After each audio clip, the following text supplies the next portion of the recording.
Good afternoon, everyone. As Jill said, my name is Jennifer Monthie, and I work at Disability Rights New York, which is the state's protection advocacy system. I'll be talking a little in the second half of this presentation about Disability Rights New York, so you can learn a little bit more about it if this is the first time you're hearing about our organization. As Jill said, I'm an attorney. My primary area of representation is of people with intellectual and developmental disabilities, and I've been working on representing them in enforcing their civil rights. So what I'm going to start the presentation talking about today is the Americans with Disabilities Act, and be able to give you some insight as to how the ADA impacts the transformation of sheltered workshops. So for those of you who are not familiar with the Americans with Disabilities Act, it was originally passed by Congress in 1990, and at the time it was very much a landmark act to try to remedy discrimination of people with disabilities. And what it really did was create this national mandate and requirement of across the country that individuals with disabilities, because of their disability, wouldn't be excluded from participating in programs or activities or public places and otherwise discriminated against by those entities. Within the Americans with Disabilities Act, sorry, I'm going to go down to slide 3 and it's not moving. All right, great. So within the Americans with Disabilities Act, about 9 years later, the Supreme Court heard a case called Olmstead versus LC. And in that case, the court was really focused on one area of the Americans with Disabilities Act, which is called Title II. The ADA has 3 titles, Title I, Title II, and Title III. And Title II deals with public entities, entities that receive federal funding. And the question that was put before the Supreme Court was about segregation of people with disabilities. And this decision was really focused on residential institutional programs for people with disabilities and whether there was an affirmative responsibility by the states who fund these services to provide services to individuals with disabilities in an integrated environment. And what the court found, which some of you may have heard of the term Olmstead, what the court really ultimately found in 1999 is that unnecessarily segregating people is discrimination. And so we are several years past the Olmstead decision, but ultimately that conclusion from the court, which is sometimes referred to as the integration mandate, has been expanded in other areas other than just residential institutional models. And so courts are now considering where else do we unnecessarily segregate people with disabilities, and where else would that be considered to be unlawful disability-based discrimination. So with that kind of background in I told you about the integration mandate, there's a section within the ADA that talks about isolation and segregation of people with disabilities. And the Department of Justice, which I'll talk about in the next slide, has gone as far as requiring that public entities administer all their programs, not just their institutional type programs, but all their programs in the most integrated setting appropriate for people with disabilities. So the mandate requires that providers that receive federal funding, or the states who receive these federal fundings, take proactive steps to transition people from more restricted settings to more integrated settings. So that's the duty that the integration mandate talks about, and that most integrated setting appropriate is defined as a setting that allows the person with the disability to interact with people without disabilities to the fullest extent possible. In what I've cited to here are the regulations that have been written based upon the Americans with Disabilities Act. So this is the federal government's interpretation of what Congress intended when it passed the ADA. So since the Supreme Court's decision, the ADA integration mandate, and the decision I'm talking about is Olmstead, the ADA integration mandate has been applied to a wide variety of contexts. And more recently what's happening is it's being applied to the concept of employment, and specifically federal dollar-funded employment services. So where, and again in Title II, which deals with programs, public programs that receive federal funding, that the ADA integration mandate is looking at the way in which that funding is being used to employ people or get people to employment that have disabilities. So this statistic, which is 450,000 people with IDD across the country are in segregated sheltered workshops, that comes from the Department of Justice around the 2013-2014. So that number is slightly different, or could be slightly different now, but the last time the Department of Justice issued its findings, that's where the number was. So let's talk about the Department of Justice.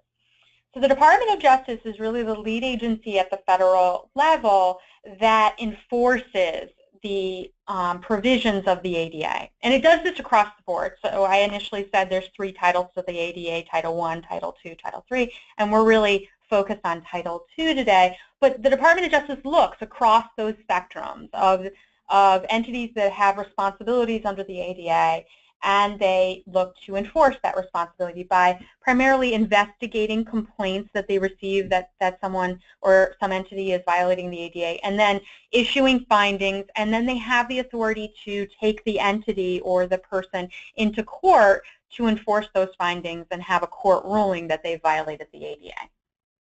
So the Department of Justice, not in all circumstances, but in some circumstances, investigates public entities that have policies or practices that might systemically violate the ADA. And that's what they've been doing more recently. And I'm going to talk to you about two different states where the Department of Justice more recently looked at sheltered workshops.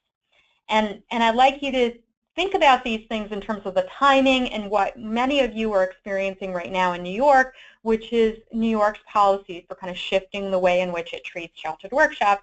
And you should see some similarities between the facts of these type of cases, the dates when these cases or these issues started to come arise, and the pattern of which the state of New York may have responded to changing its policies around sheltered workshops.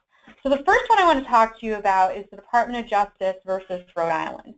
And this was in January of 2013. The Department of Justice began an investigation, which is their responsibility or their right as an entity that forces the ADA. They can go in and open an investigation around an entity. And here, they open an investigation against the state of Rhode Island.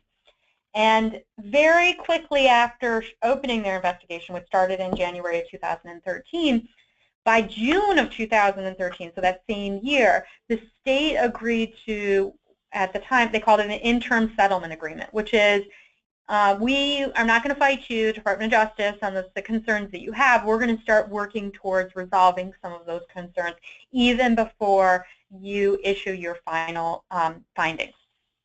So what the settlement agreement, the June 2013 settlement agreement did is it focused on a single provider. And this was the largest city-based employment service and school-based sheltered workshop provider in Rhode Island, and it was in Providence, Rhode Island. It was connected almost to their high school in Providence, Rhode Island.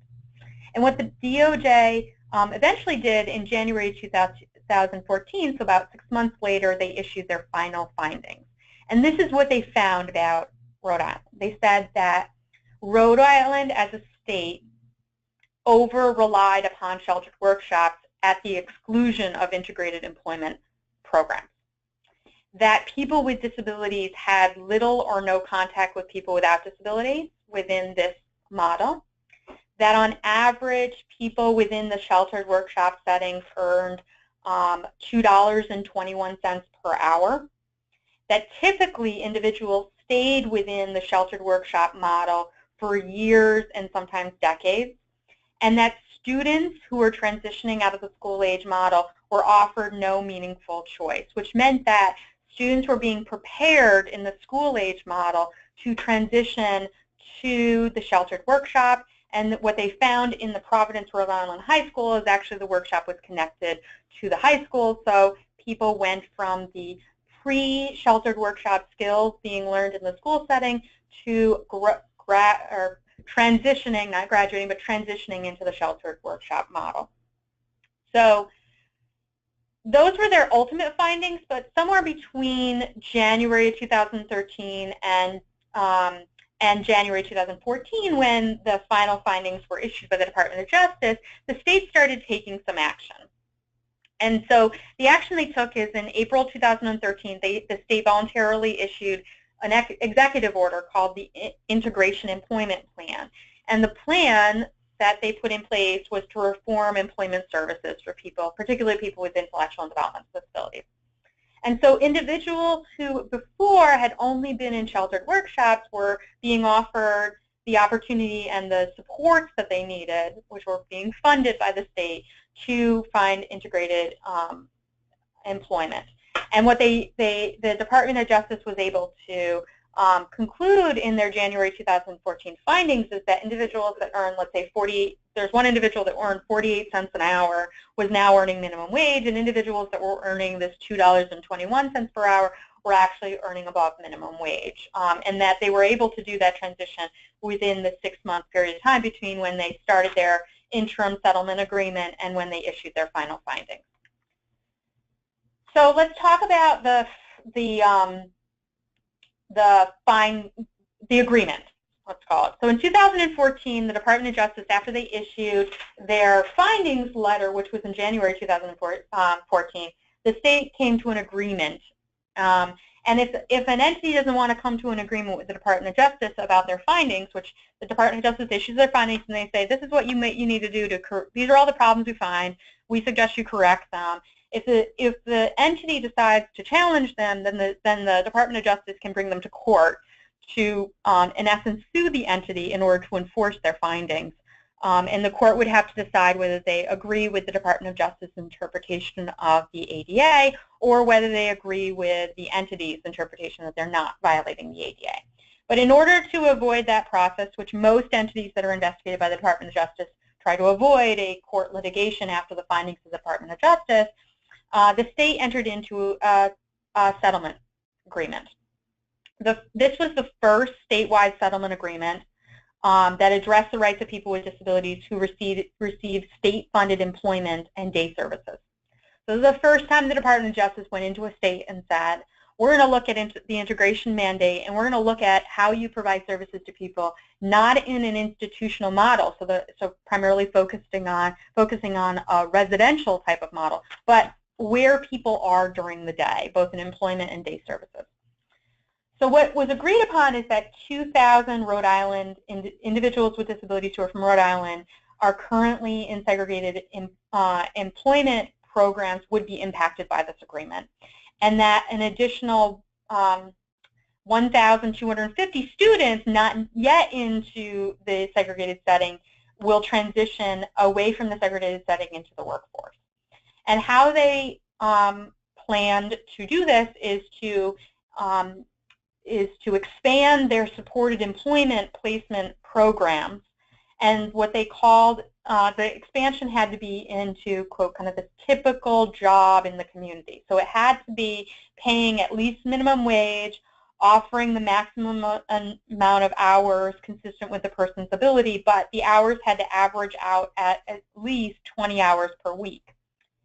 And that they also required them to provide support in non-work activities in integrated settings. So for example, mainstream education instead of segregated education. Many of the students in the Rhode Island schools were being tracked into segregated programs before they went into sheltered workshops, and that they even went as far as talking about leisure activities or other types of activities where people with disabilities needed to receive their services that were state funded,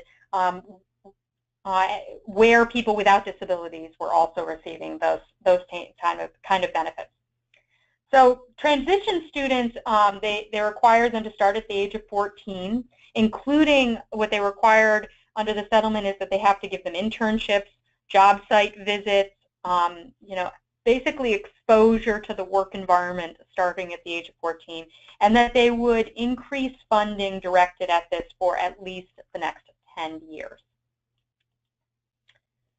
So that's Rhode Island, and I think it's important to keep in your mind the dates, which is 2013 to 2014, because I think you're going to see how it correlates to the state of New York's efforts. But let's talk about another case that's slightly different, because this case started as what's called a class action.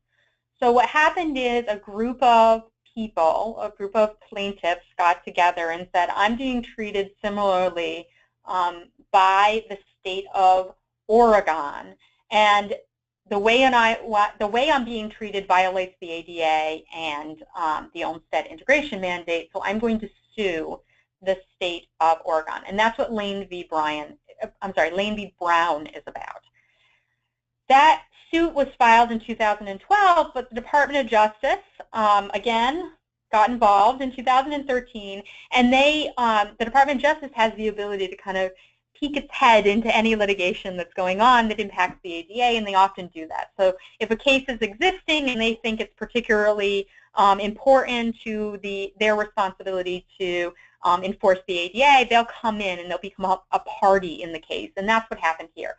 So in Oregon, it isn't that the Department of Justice was doing an investigation of the state. It was they noticed that there was this class action lawsuit going on about people who had little or no interaction with people without disabilities in these segregated work environments, and so they peeked their little head into the lawsuit about a year after it started.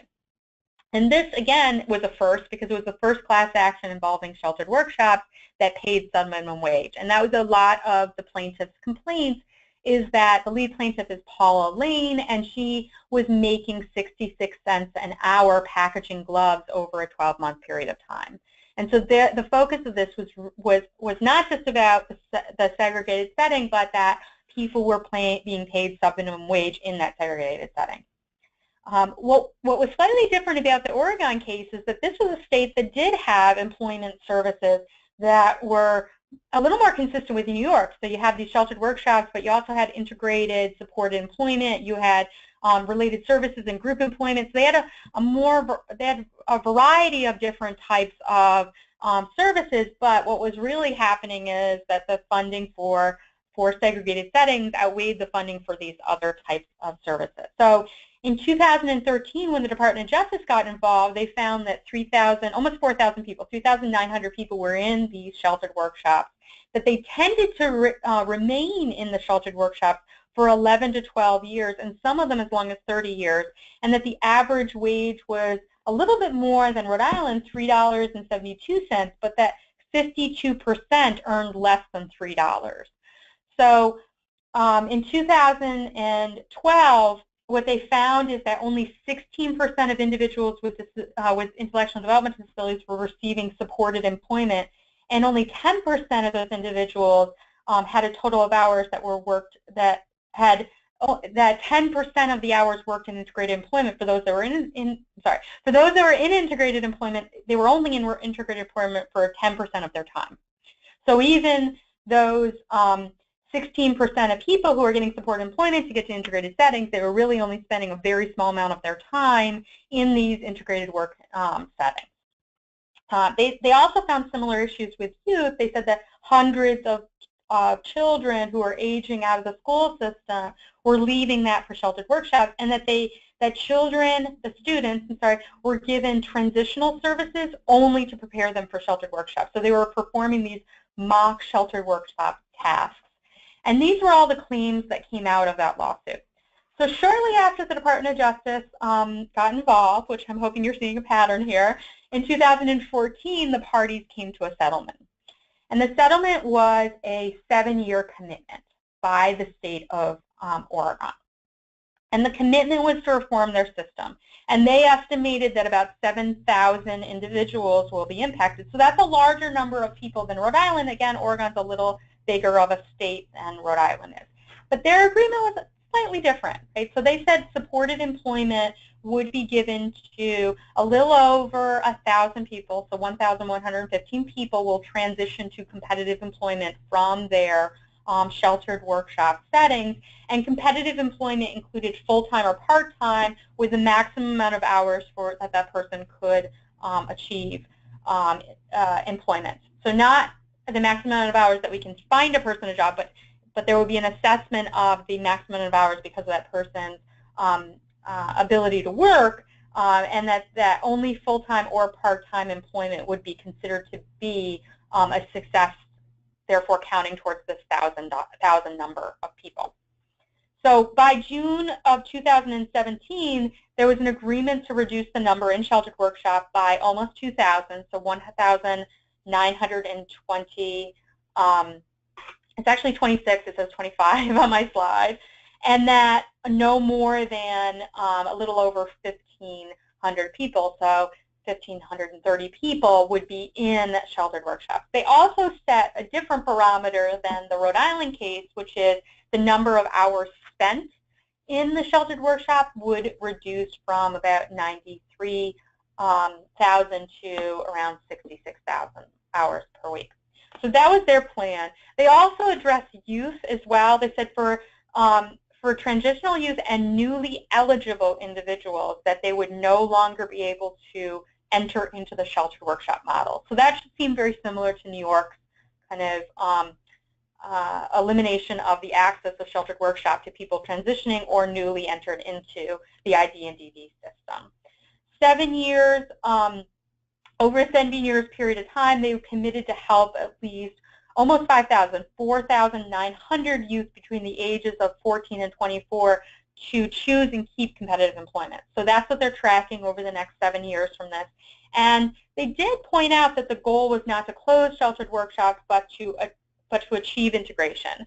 So what they really found, and what the Department of Justice was finding in this case and the lawsuit found, was that there was no meaningful choice and that people spent large amounts of their lives in the sheltered workshop model. So I'm going to slip over this slide because I've really talked about this. The only thing is, last thing, individuals having a goal of integrated employment, that the state really couldn't count it as an achievement of that goal until there was 20 hours per week of integrated employment for the person. So let's then flip over to New York, and I think you're going to see these trends starting in 2013. The state comes out with its Olmstead plan. Now, each state is supposed to have a plan for how it's going to address the integration mandate, which is often called the Olmstead plan. New York has never had an Olmstead plan, and this is the first attempt at New York having an Olmstead plan, and you can note that the ADA was passed in 1990. So it took us to 2013 as a state, and the state recommended that there be investing in programs that value competitive employment as preferred to alternative sheltered workshops. So the language used is, I think a direct reflection of where the Department of Justice has come out and interpreting the integration mandate to apply to sheltered workshops because of the segregated settings and the work that was done both in Rhode Island and in Oregon. And at the time, I can tell you that, my sense is the state of New York did a comparison of where the services that OPWGD delivered, employment services to people with intellectual and development disabilities, and they, if it were me, I would do a chart next to the Rhode Island service system and against the Oregon service system, and I'd say, how vulnerable are we as a state? And frankly, New York was very vulnerable. So while the Department of Justice was gearing up to go to another state, I think there was probably some good questions about whether New York was going to be the next state to be looked at for this integration mandate. At the same time, you have the Department of Labor, the U.S. Department of Labor, looking at their rebalancing initiatives. The Employment First Commission comes out and starts talking about things about employment first, and you have some changes in the 1915C waivers. And the only thing I don't have on here is WIOA. For those of you who don't know, the Workforce Initiative and Opportunity Act, you soon will know this, federal law, that the regulations just came out last week, so many of the state's policies are really waiting on this regulation to better interpret the statute, which was passed, I think, about a year and a half ago. So all of these things really are premised, I think, on the push to look at the ADA and the integration mandate, also called the Olmstead kind of mandate, as impacting more than just facility-based services. I'm going to leave kind of the interpretation of what the state's plan is for Sheltered Workshop to someone else's webinar, because I know you're going to be talking about that quite a bit. But what I want to shift to now is about my organization, Disability Rights New York. Spend maybe another 20 minutes or 30 minutes talking about what Disability Rights New York is and what we've been doing in this area, and then open it up to you guys for some questions about whether you want to talk about Rhode Island or Oregon or DOJ or Disability Rights New York. So Disability Rights New York is the state's protection and advocacy system and client assistance program. And what Disability Rights New York does is it advocates for New Yorkers with disabilities, and this is really our goal, to exercise their own life choices, to participate in their community, and to enforce their civil and legal rights. So Disability Rights New York is primarily a law and advocacy office and has been operating for some time, but I want to talk to you first about the history of the PNA, because I don't think that all of you probably are familiar with that term, the PNA system. And as we've been doing outreach over the last couple of years, we're hearing more and more that people really don't understand the PNA system, but they've probably experienced it and not known they'd experienced it, or know somebody that's experienced services from the PNA system. So the PNA system was really created by Congress after the expose that was done of Willowbrook, and this is a picture of Willowbrook. I think some of you know about Willowbrook, but if you've only heard about it and you haven't seen the expose that was done by Geraldo Rivera, I really encourage you to go back and watch it, because it tells you, especially in the context of the protection advocacy system, why and what this system is really about. And it's hard to really understand what the protection advocacy system is if you don't keep in mind what Congress was seeing at the time, which were the images that came out of the Willowbrook institution, as well as a few other institutions in New York. Letchworth was one of them that was down the road that also made it into the expose. So the purpose of the PNA system and what Congress originally intended the purpose was to protect individuals with developmental disabilities who are living in institutions from abuse and neglect. And that was originally the purpose. So Geraldo Rivera goes in with some cameras, and Willowbrook was well known to to Congress beforehand, because several years before Geraldo Rivera goes in and does an expose of the conditions of Willowbrook, you have Robert Kennedy standing on the steps of the facility saying it's a snake pit. So it was kind of known, but it wasn't really experienced by the country until those images came out of Willowbrook. So what Congress said is, wait, we don't want that to happen again. So we want a watchdog. We want some entity that isn't connected to the deliverer of services. You have to be independent of the deliverer of services to be able to go in when they want to into institutions, walk around, take pictures, and ensure that people aren't being abused and neglected. So that was the original mandate. And since then, the PNA system has really been expanded. So it now covers all people with disabilities. It covers a broad range of issues, not just what's going on in institutional settings, but in all settings where people with disabilities are. So the PNA system exists in every state and territory. There's 57 of these protection advocacy agencies across the country, and most are not-for-profit. This slide says 7. I think we're going to be at 5 before the end of the year, are state agencies.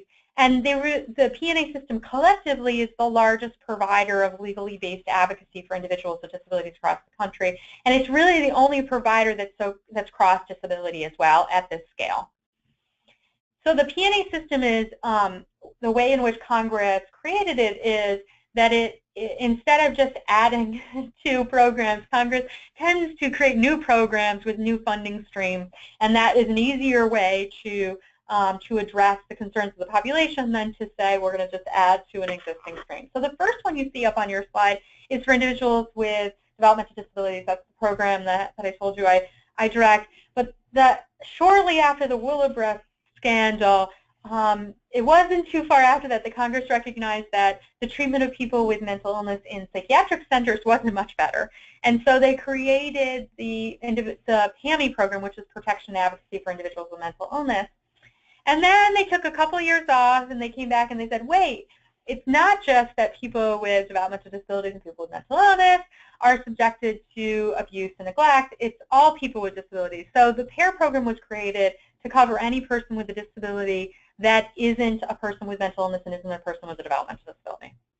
So now you have 3 programs that were created, and instead of, like I said, adding to those programs with funding, the Congress in subsequent years, starting in 2000, started creating kind of these separate programs. So there's a program for people with traumatic brain injury, there's a voter access program, assistive technology program, and a beneficiary social security program. I want to talk a little bit to you guys about the PADS program, because the purpose of the PADS program came out of the Ticket to Work legislation, and it's going to impact kind of the people that you serve, because the purpose of it is to try to assist beneficiaries, anyone receiving Social Security benefits, with any barriers that would get them getting back to work. So some of the access to work and some of the concerns about access to benefits and the interruption of benefits, this is something that the PABS program works with clients very closely with to ensure that they can get to competitive employment and that there isn't any barriers to competitive employment. So I wanted you to kind of flag that one specifically.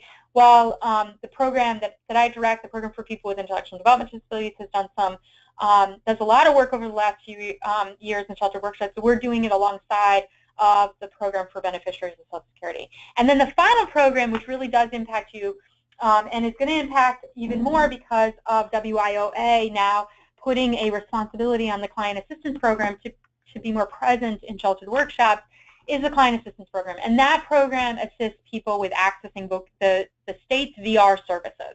So if there's any barriers to accessing vocation rehabilitation services, which in New York would either be the Commission for the Blind or it would be Access VR, the CAPT program in our office assists clients with navigating that type of process. So those are the programs on a federal level.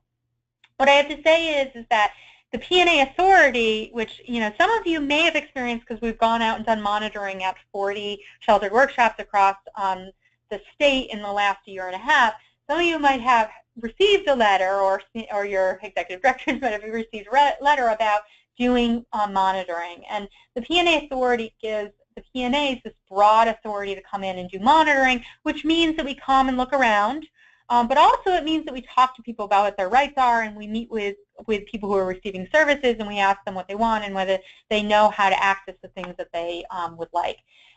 We also have the authority to investigate abuse and neglect. It's less so of a process in sheltered workshop as in other settings, but if we receive a complaint of abuse and neglect, or if we have what's called probable cause of abuse and neglect, we might investigate as well. And it's really to interview people and talk to service providers and review people's records and review other investigations from other agencies to ensure that the deliverer of services or the funder of services, whatever it might be, is delivering services the way in which Congress intended those services to be delivered and in a non-discriminatory manner. So that's what the P&A Authority is. I talked to you a little bit about the original role of the P&A, but the current role of the P&A, and it existed in the original enactment, is to provide an array of things. Although the original focus was about abuse and neglect, it also built into it this idea of providing information or referral to people, pursuing legal or administrative or other remedies on behalf of people with disabilities. So that's where we get to represent people with disabilities, and have the authority to educate policymakers, this is one of the roles that I'm taking right now, is to talk about some of the transition of sheltered workshops, but also talk with people who make the policy about whether policies are going to impact poorly upon people with disabilities, or what policies need to change in order to impact people with disabilities. In addition, we establish yearly goals, which our goals are kind of and priorities which are out there for public comment, and then we coordinate with other advocacy organizations, which, this is a collaboration, me talking today to you guys. So as I said at the beginning of this, I wanted to give you a little history about the P&A system. Some of you actually might have experienced the P&A system and not known that you experienced the P&A system. So from 1978 to 2013, the designee for the state of New York was actually the Commission on Quality of Care and Advocacy for People with Disabilities, and so CQC. I think most of you on the call have probably heard of the agency called the Commission on Quality of Care. And what the Commission did was contract with not-for-profit organizations to do the legal component of the P&A system. So there were several legal organizations across the state that were really representing people with disabilities. Many of them were legal service offices. One of them, and it's our incorporated name, which is Disability Advocates, operated for 20-plus years as a regional provider in the Albany area, as well as a backup for the statewide system. In 2013, as a result of an audit of the system by the federal government and some concerns over whether the state system was independent enough from the deliverer service, the state decided there was a corrective action that was requested, and the state decided to designate one agency to be the P&A for the state of New York, and Disability Advocates became Disability Rights New York. And so we operate in 3 offices in Albany, Brooklyn, and Rochester, and we cover the entirety of the state. So our staff does quite a lot of traveling, but they enjoy that experience going out and meeting people that they represent. As I said, the P&A system, both the PADS program, the PAD program, even the PAMI and the PAIR program, all have priorities surrounding individuals getting access to meaningful employment, being free from discrimination, being paid at least minimum wage. But the PAD program, the PADS program, and the CAP program are really focused on this priority because of the really poor outcomes that the state has reported for the employment of people with intellectual and developmental disabilities. So I wanted to just talk to you. I talked to you a little bit about kind of monitoring and visiting workshops and reaching out to people who are in workshops and speaking to them, which we have been doing. Like I said, we've been in 40 workshops over the last year and a half. But other things that we've done is, provided direct assistance to individuals to really understand their benefits. We hear, while doing this monitoring visit, we've heard concerns about people being fearful that their Social Security benefits are going to be lessened or terminated if they try to get competitive employment. So we've been working one-on-one with individuals who also, are happy to provide kind of technical assistance to anyone that has that type of concern, and we do. And we've also been working with the state's VR agencies as well as the Office of People with Developmental Disabilities to make sure the policies that they put in place are not scaring people away from competitive employment and are also encouraging people to seek competitive employment.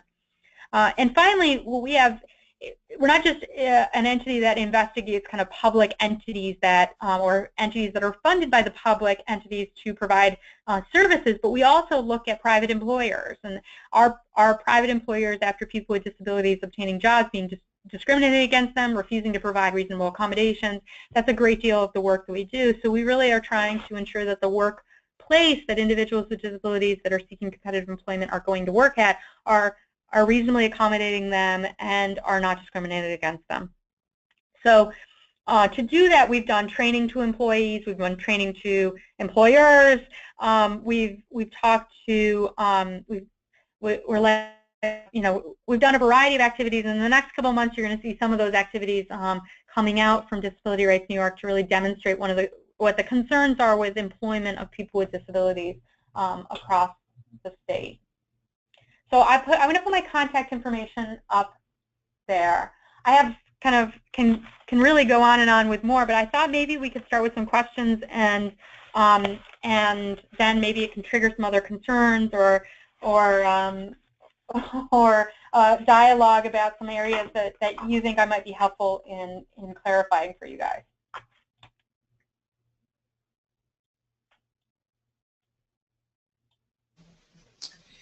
So this is Jill. If you have any questions, please type them in the box, or you can raise your hand and we will unmute you.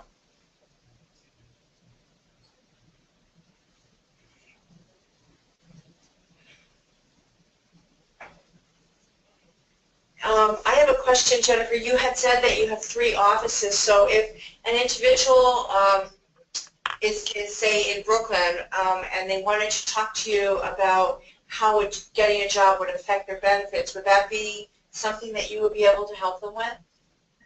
Sure. So I'll do a little more explanation of how the offices work. So we work as one organization. We don't separate out the programs by kind of regional offices. So we have a centralized intake process. Anybody who contacts us, their case is reviewed by an attorney, and they can either speak to an attorney or they speak to an advocate.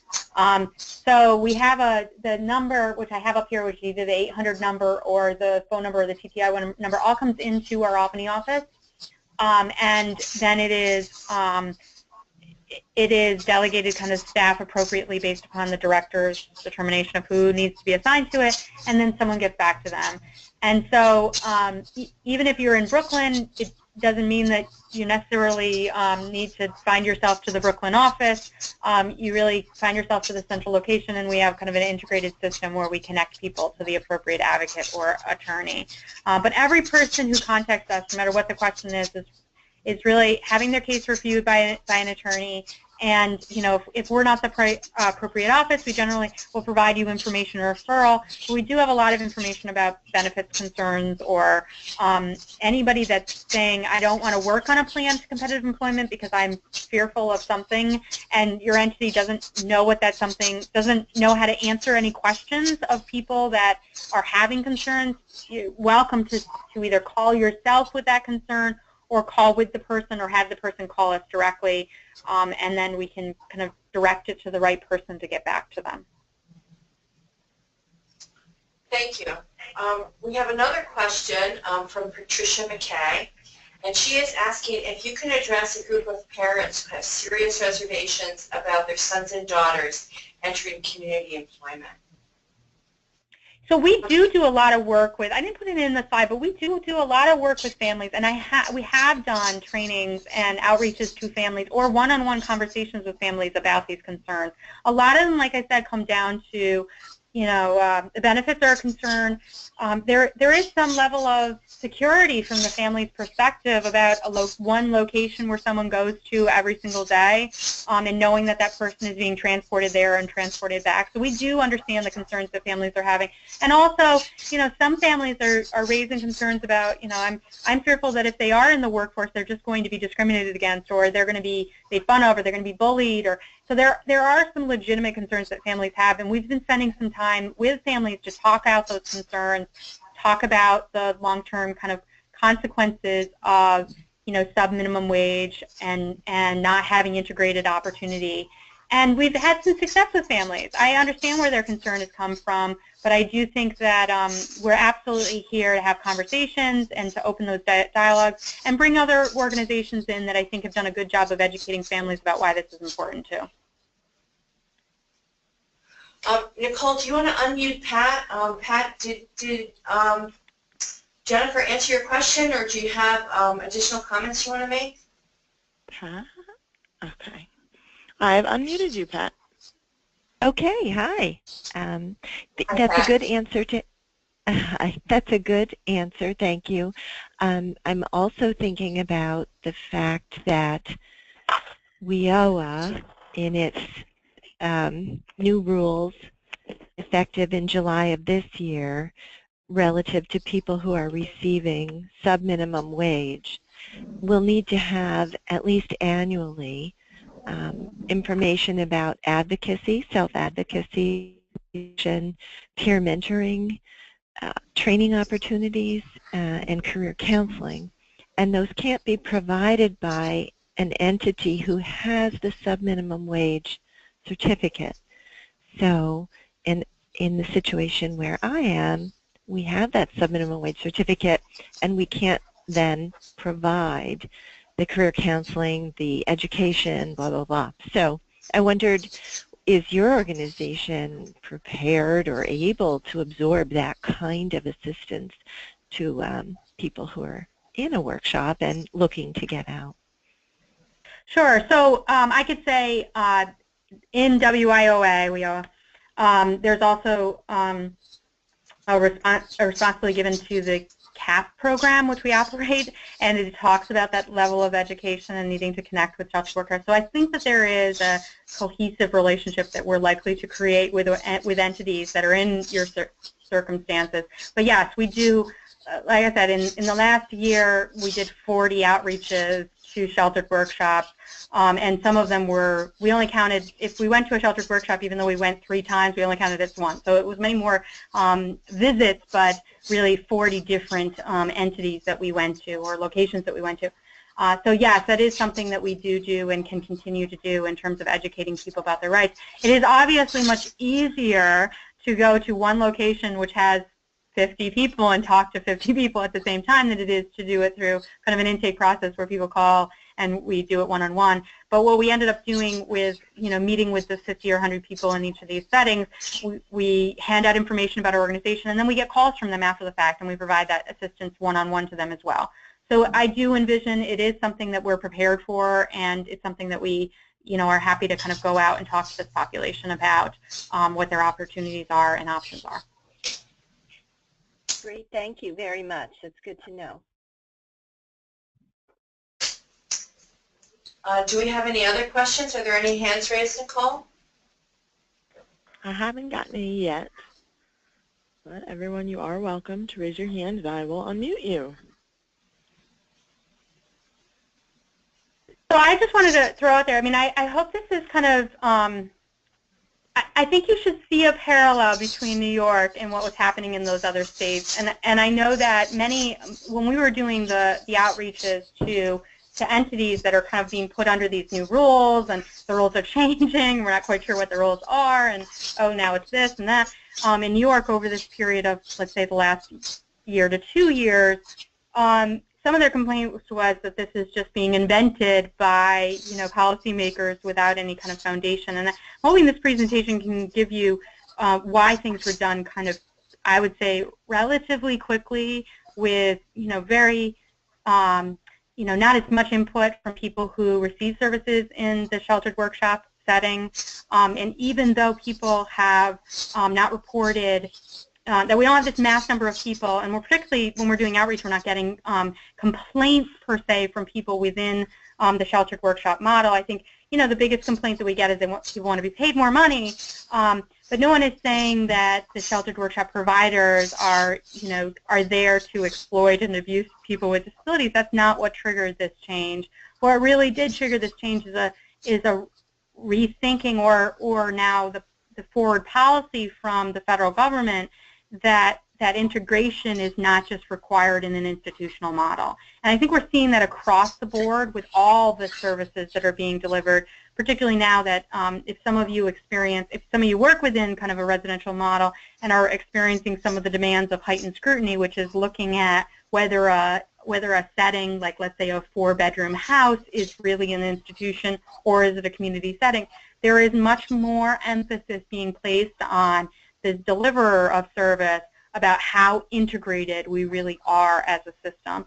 And I think sheltered workshops took the first brunt of that and are going to continue to take a brunt of that because of how stark the claim can be about the model in comparison to what happened in Rhode Island and Oregon, that many states, not just New York, but most states across the country, with the limited exception of those that had already eliminated the model in their state, are facing concerns and questions about whether a sheltered workshop can ever be an integrated model. And so it takes a lot of work to take a system that was specifically set up as a non-integrated model and shift it to an integrated model, and particularly these short time periods that are given. And it usually results in, and this is what we've experienced when we've done the outreach, in panic from people that you're taking a benefit away from them that they have relied upon for decades. But it did expose, given the way in which the federal government interpreted the Americans with Disabilities Act, it did expose the state to a great deal of liability for not being an integrated model if they didn't examine this system. So that's what I'm hoping that people can take away from this in terms of, where New York stands with the rest of the country. Jennifer, as people are integrated into community employment settings, what would you envision Disability Rights New York's role to be? If somebody is experiencing discrimination at a workplace where, the agency, whether it's the ARC or whatever, really doesn't have like direct oversight. Can Disability Rights New York step in? Is that something that Yeah, your role? so absolutely. So that was my, I think it's a great question. That was my, my comment about, we're really not just an oversight agency for entities that receive funding to provide services to people with disabilities. We do look at private employers and whether people, because the Americans with Disabilities Act, I know this presentation focused on Title II, but Title I, which I didn't talk about, is discrimination in employment, so in private employment settings. And a person has a right under the ADA to not be discriminated against based upon a number of things, but including their disability. So yes, we do quite a bit of work with private employers when there is complaints that that employer is discriminating against a person or refusing to accommodate that person in the work setting. So we would really welcome those type of calls and concerns from from the person's advocate, from their family, from themselves, from the provider of supported employment services. Absolutely welcome those calls. Because I'm thinking as people are being prompted and really strongly encouraged to move into community-based employment, one of the tools that's at their disposal is to really look at the ADA as something that can support them for reasonable accommodations. And beginning to talk about, getting those supports embedded into an employment situation using the ADA, I think will really change the narrative and the way that people move forward in getting jobs that are integrated. I agree, and I think that that's one of the things that this service system doesn't really know how to kind of make the leap with, is that because we know how to deliver services, or the system knows how to deliver the services that are within their array of billing, that they are accommodating the person without first finding out whether the employer needs to do something. And services don't last forever, right? Supported employment at some point has to end.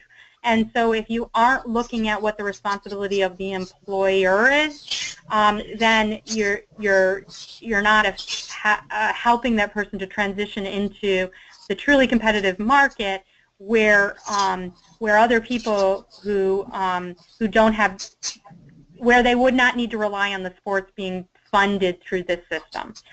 So some of the things that we do is go out to employers, and we could certainly do it within this model to, sheltered workshop providers, and talk about what the responsibility of an employee and an employer is in terms of seeking an accommodation.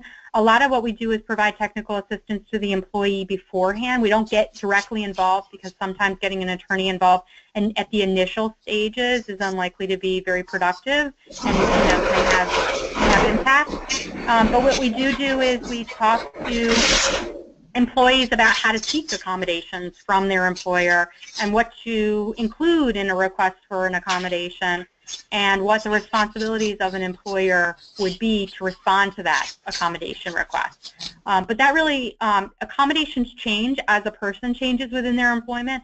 So that tool, that resource to understand how to request accommodations is really helpful for that employee to know, and to know what the employer's process is really important too. And I think it's very important for the sustainability of an employee through whatever employment situation that they're in.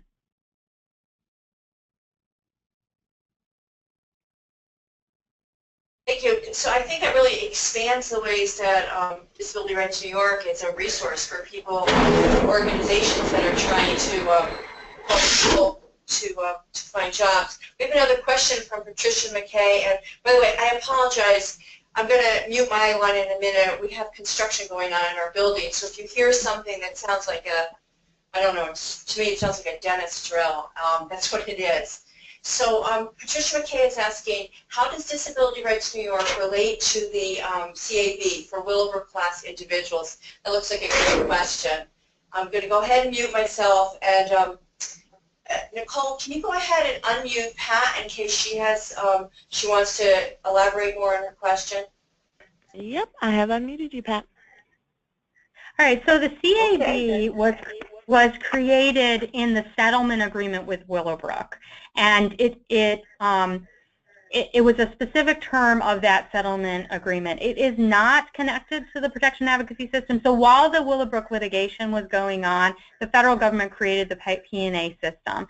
And so it was several years after the creation of the protection advocacy system that the Willowbrook settlement decree, as it currently is, it took very many years of the state failing to meet the decree to add things onto it, and then the CAB was created. So we would have, I would say, concurrent jurisdiction. What that means is that we could represent the same people that receive services from the CAB or receive representation from the CAB. But because Willowbrook class members often have an attorney that's assigned to them, we usually reach out to their class counsel when we find out who they are and find out if their attorney is doing something for them in the area or can do something for them in the area.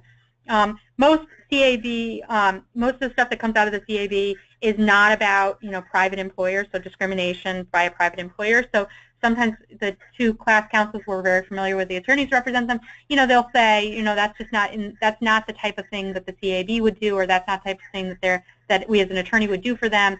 You can go and do those things for them, and there wouldn't be a conflict in terms of having two legal representatives.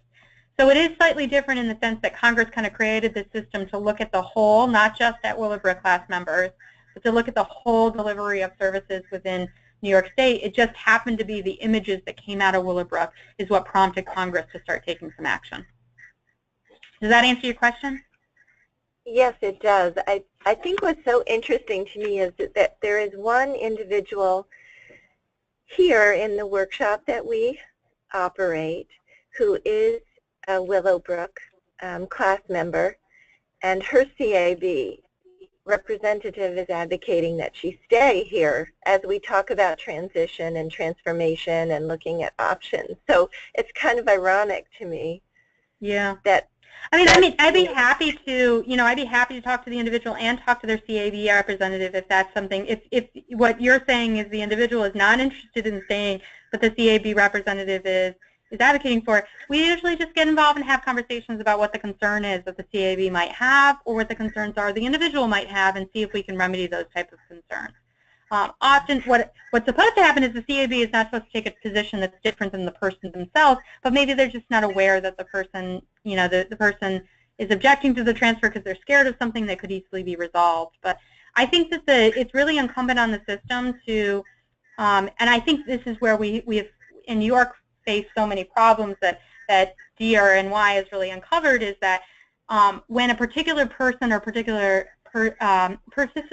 representative that is asserting that they represent the person, whether it's a family member or the person themselves, or the person's family member, their legal guardian, the CAB, when those entities say stop, even though you as a provider know you have a legal responsibility to do something else, and I think this is totally of the whole system, the system has been stopping.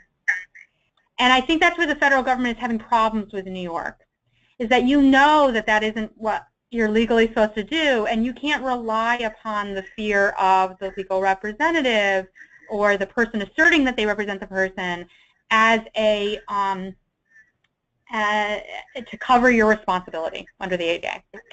So I don't think that we can, I think that's where we've faced some difficulty. When you say people are choosing a more segregated environment, while Olmstead doesn't talk about everybody needs to leave an institutional model, the federal government is certainly questioning whether that's informed choice, whether that's a choice the person knowingly makes, and whether you're really offering a meaningful alternative. So when a person in a sheltered workshop, and we've heard this, say, I'd rather be here, and we really unpackage that for them, and they say, well, the reason I want to be here is because I want to work full time, and I want this, and I want this, and I want this. And we say, what type of job would make you not want to be there? And we've connected them with that job. They're choosing the higher paying job over the sheltered workshop job. So that tells me that people that are choosing sheltered workshop, some, not all, but some are feeling like it's that a meaningful opportunity, a concrete meaningful opportunity has not been presented to them yet. Right. And so that's what I'm saying. I'm saying where people say stop, you have to say, well, don't say no yet. Let me show you what that option is before you say no. Right.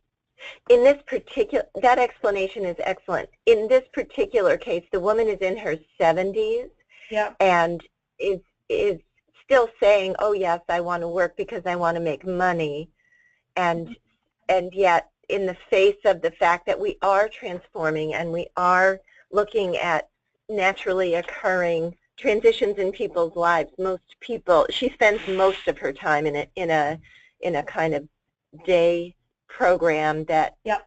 can accommodate all of her senior issues, you know.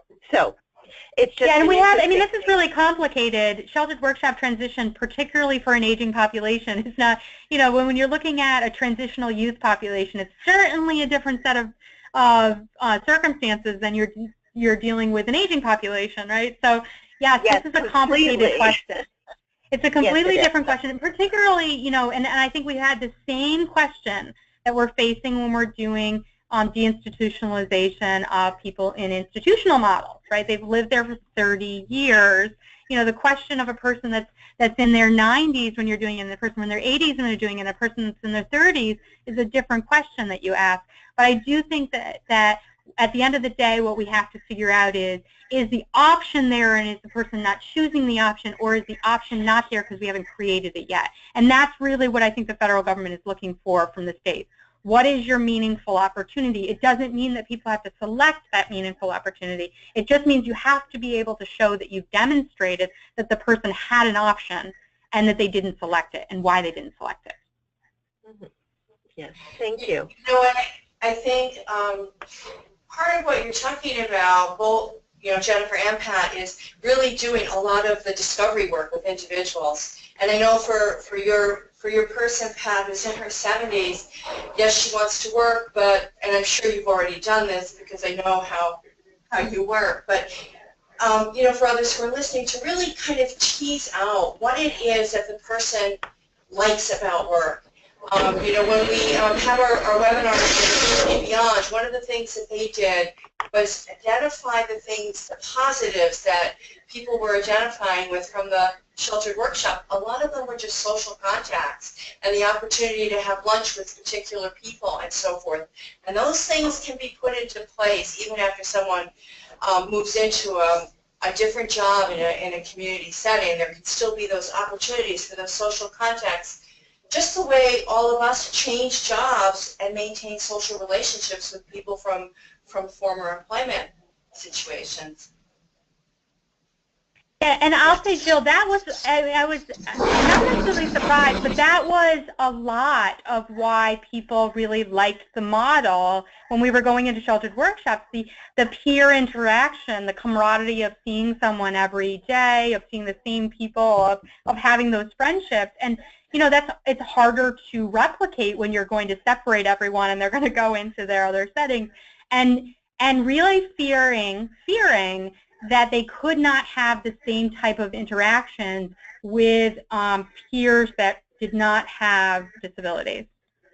And so I think that exists, and I think we have to just acknowledge that that exists. And when I say meaningful choice, it's not, well, you have to choose this model or this model. It is, you know, how do we replicate that desire to have that peer connection, and at the same time, you know, get to competitive employment? Because I think that one of the things that we don't, we hadn't been doing a great job of really explaining, and this comes back to the fear that I saw from families as well, you know, the loss of benefits. You know, benefits only keep you at the poverty line. I mean, your employment, getting full-time employment and being paid above your benefits is what gets you above the poverty line. And so I think some people have been just satisfied at staying at the poverty, right at the poverty line. And I think that, you know, you have to make sure that that's a meaningful choice, that people understand what that choice is and what competitive employment, while hard and while challenging to get into and have all these risks and may not look the same, the benefits of it are that you may not be at the poverty line anymore. You may be able to work up through employment. And so that, to a family member, was also a discussion that we had with family members. And why are you satisfied with, you know, the cap of Social Security, and what does it mean long term? I mean, what does it mean for retirement? What does it mean, you know, maybe you never can retire. You're constantly kind of working and pushing towards, trying to be on staying at the poverty line.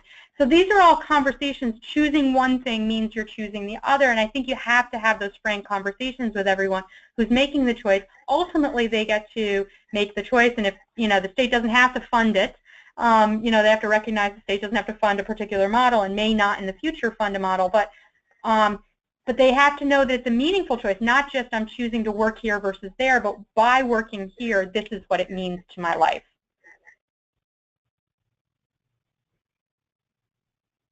I think that's a great point that you brought up, and I know in the pilot portion of this project, Jennifer had presented to a number of self-advocate groups as part of involving them.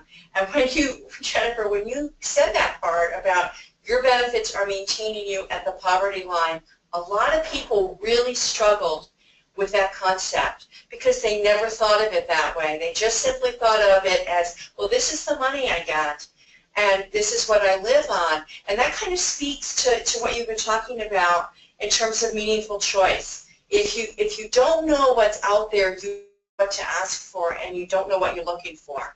And I think that's a huge struggle that people are confronting right now because they've been satisfied with what they have, and they haven't realized and they haven't recognized that there are other opportunities that could really support them to get more of the things that they want. Yeah, I mean, it's a credit to them that they've been able to maintain themselves at that level of income, but it is, that we don't recognize that that's a struggle every day for them, and that there's ways of trying to make more money. I do think the inconsistency of, well, I've got to keep the job to keep the money coming in, or I'll lose my Medicaid. The loss of Medicaid and the loss of Social Security benefits, mostly Medicaid, frankly, for families, is a real concern. And I think that's why we're here. We want to be able to do that benefits counseling for them. And there are programs that help people maintain Medicaid eligibility while still being employed.